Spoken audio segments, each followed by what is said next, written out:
नमस्कार, मैं doctor Shruti Sharma Sat path lab में as a gynaecologist Monday to Friday 3 to 5 PM अपनी ओपीडी सर्विसेज दे रही हूँ। आज हम बात करेंगे इनफर्टिलिटी या बांझपन की। इनफर्टिलिटी या बांझपन यानी कि बच्चा ना कंसीव हो पाना एक बहुत ही इमर्जिंग प्रॉब्लम है जो कि आजकल पॉपुलेशन में, आजकल लोगों में, हायर क्लास में, लोअर क्लास में, हर तरीके के लोगों में काफी ज्यादा पाई जा रही है। इनफर्टिलिटी हम तब डिफाइन करते हैं जब किसी भी कपल को ट्राई करने के बावजूद, कोई कॉन्ट्रासेप्टिव यूज ना करने के बावजूद भी अगर 1 साल तक प्रेगनेंसी कंसीव नहीं होती, उसे हम इनफर्टिलिटी कहते हैं, जिसके लिए हमें आगे डायग्नोसिस की तरफ बढ़ना है और उसके बाद ट्रीटमेंट की तरफ बढ़ना है। अब इनफर्टिलिटी के कई कारण हो सकते हैं, जिसमें से अब इनफर्टिलिटी यानी बच्चा कंसीव नहीं हो पाना। हमें एक बच्चा कंसीव करने के लिए सारी चीजें बिल्कुल ठीक चाहिए। क्या क्या?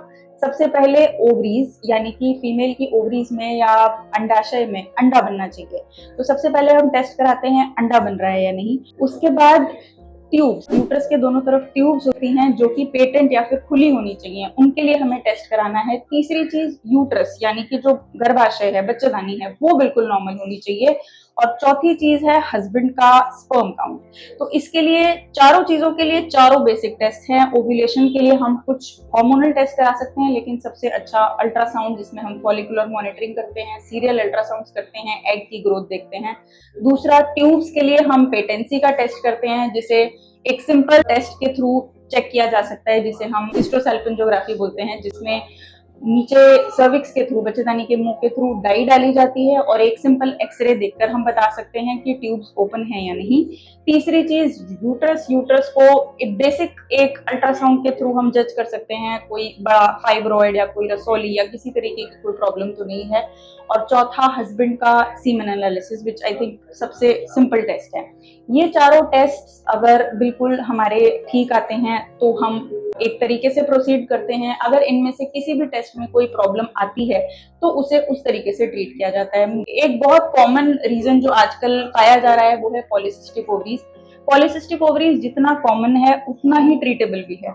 अगर पॉलीसिस्टिक ओवरीज में पेशेंट को कंसीव नहीं हो पा रहा है, पीरियड्स इरेगुलर रहते हैं, पेशेंट का वेट गेन हो रहा है, तो उन सब चीजों को कंट्रोल करने के साथ साथ हम एग बनाने की दवाई देकर इस चीज को बहुत इजीली ट्रीट कर सकते हैं। उसके अलावा अगर ट्यूब्स में कोई प्रॉब्लम है तो उसके लिए सर्जरीज होती हैं, या फिर मतलब एक बेसिक लैप्रोस्कोपी टेस्ट से आप उस सर्जरी को, उसको हम असेस कर सकते हैं ट्यूब्स को।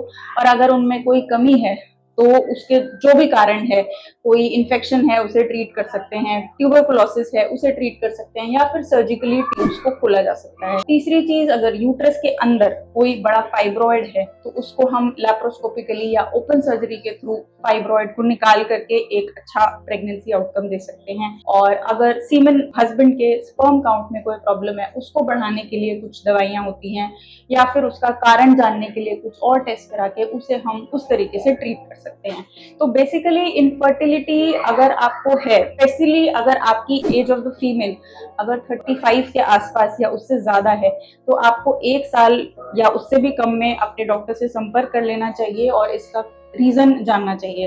हम लोग बोलते हैं कि 25, 26, 27 एक बहुत अच्छी एज है कंसीव करने की, क्योंकि इस टाइम पे जो एग रहता है वो बहुत हेल्दी होता है। बट आजकल वो एज बढ़ जाने के कारण इनफर्टिलिटी का इशू ज्यादा बढ़ता जा रहा है। तो अगर आपकी एज 35 प्लस है तो जल्दी हेल्प सीख करें, और उससे कम है तो आप 1 साल वेट करके अपने गायनेकोलॉजिस्ट से संपर्क करें, डायग्नोसिस बनवाएं, ट्रीटमेंट लें और एक हेल्दी प्रेगनेंसी पाएं। Thank you.